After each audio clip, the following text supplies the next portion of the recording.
pilnībā aizgūtiem niķiem, zīlējot nākot pēc Luksusforu, margrietiņām un citām muļķībām. Eju pāri ielai un domāju, ja man izdosies tikt otrā pusē, kamēr zaļais nesāks mirgot, šomēnes nopelnīšu par 100 latiem vairāk. Kā par spīti zaļais sāk mirgot kā negudrs. Stulbums kaut kāds, nospļaujos un eju tālāk. Bet pagad, ja man neizdosies nopelnīt 100, tātad pastāv iespēja, ka nopelnīšu 200. Vinnijas pulks nav mans mīļākais pasaku tēls. Tomēr kaut ko no izēstā meduskoda un sivēm pārsprāgušā balonu liederības esmu iemācījusies. Tāpat atceros, ka savulaik bija gatava pat salauzt kājas, lecot augšā līdz 5. stāvam, kamēr neaiztērta skāpņu telpas durvis. Citādi viņš man nepiezvanīs.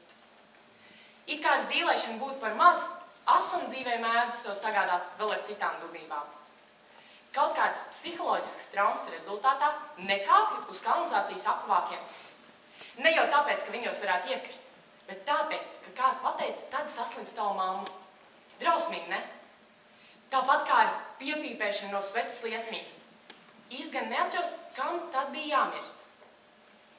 Un ziniet, šitas aiziet paaudzēs. Nesen man mazā māsa paziņoja, ka nedrīkstot kāpt uz plaisām asfaltā. Un vēl stabļu, kas spēj šķirt gadiem ilgu draudzību ar draudzeni, ja mēs tos abas apējam katru pa savu pusi. Un ziniet, ir dusmas gan uz sevi, gan uz citiem. Un nāvīgi gribētos uzzināt, kurš bija tas pirmais, kas iekotēja mūsos, to saku, vāgus, plaisas un stabus. Var jau būt, ka būtu vērts savāt kaut kādu statistiku. Piemēram, cik cilvēki, kuri izgājuši caur elektrības stabiem, kas augšgalā satiekas, nokļuvuši ellē. Bet var jau būt, ka tā ir tikai tāda neveiksmnieka taktika, vainot pie savām likstām kaķus, klibus suņus un svilpošanu. Katrā ziņā man vēl pastāv iespēja nopelnīt 200 latus. Eju, spēlējam visu to spēli. Zināt, tur.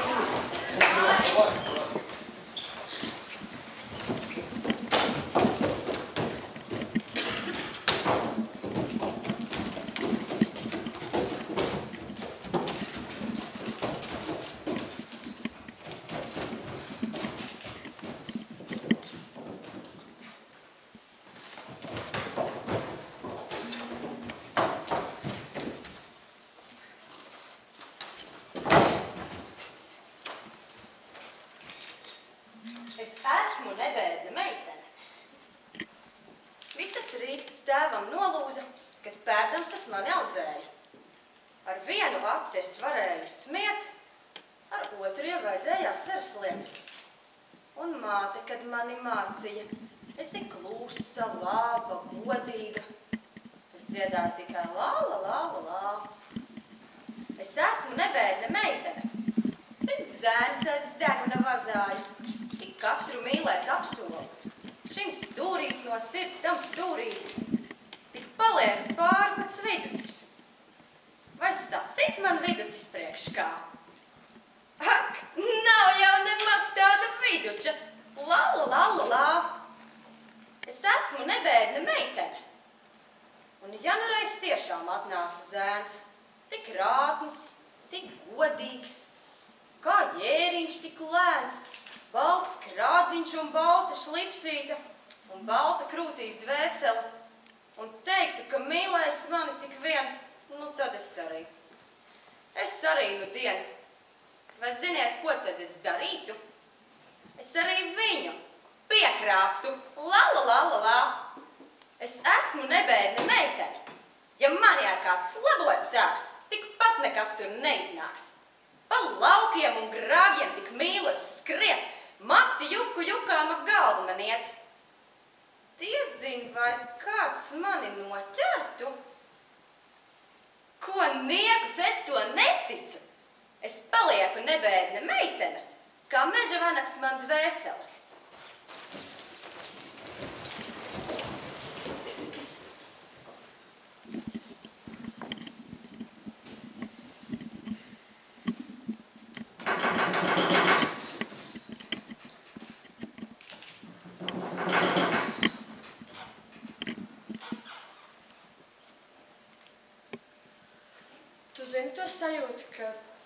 plaukts ir ar augstiem sviedriem klāts, un tur iekšā viss it kā dreb.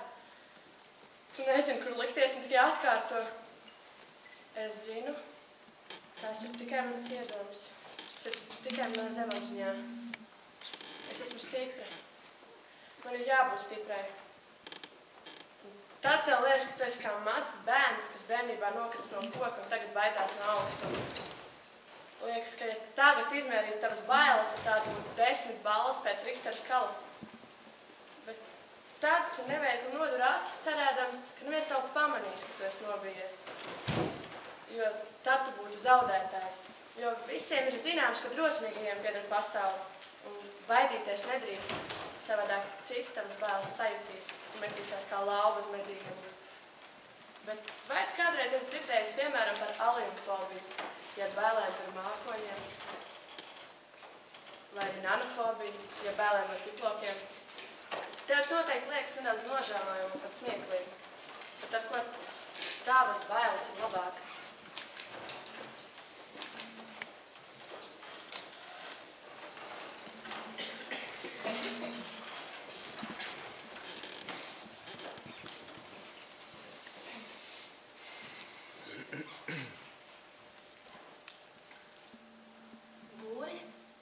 Vienīgais draugs.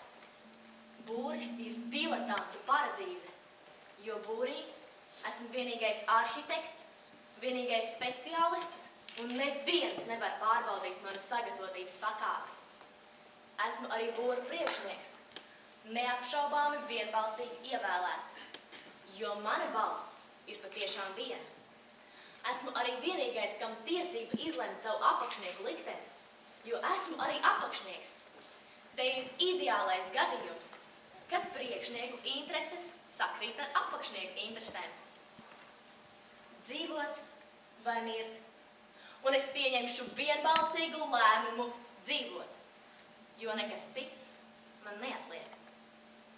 Zini, būri, man tevī tā patīk dzīvot, ka esmu nolēmis šeit palikt uz visiem laikiem. Es ir nedomāju tevi kādreiz atstāt. Jā, ir necer, ka varēsi dabūt mani laukā, ka varēsi no manis atbrīvoties. Es nekad neesmu dabūjams laukā no tādiem būriem.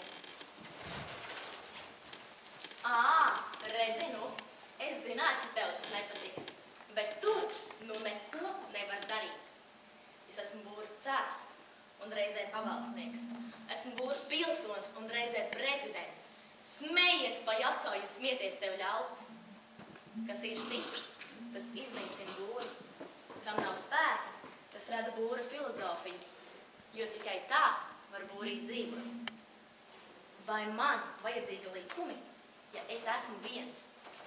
Un vai man vajadzīga morāla, ja es esmu viens? Un vai man vajadzīga ētika, ja es esmu viens?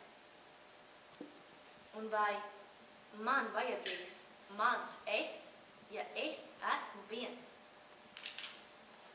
Ko gan es sadotu, lai ar pasaules lielāko muļķi varētu patērzēt kaut 5 minūtes? Cilvēks pats par sevi nekas, tikai saskarē ar sabiedrību viņš kļūst cilvēks. Tā ir ābeces patiesība, ko zināju jau sen, bet tikai būrī man gribas kliegt pēc cilvēka. Es esmu pats savs īpašnieks, es esmu pats savs spēks, esmu pats savs tiesnesis, pats savs cirvis, pats savs bluķis, bet es nevaru būt pats bez sabiedrības.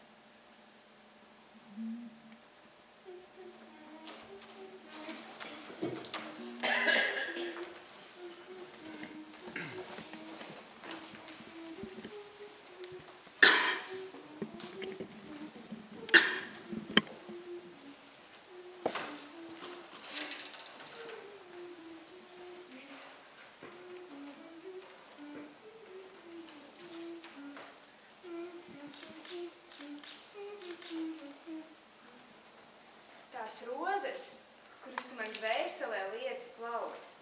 Es nezinu, kā viņas sveikt, kā viņas saukt. Es nezinu, vai pirmās tās, ja pēdējās. Es nezinu, vai baltās tās, vai sarkanās. Es nezinu, vai dusā veras tās, vai nomodā. Es nezinu.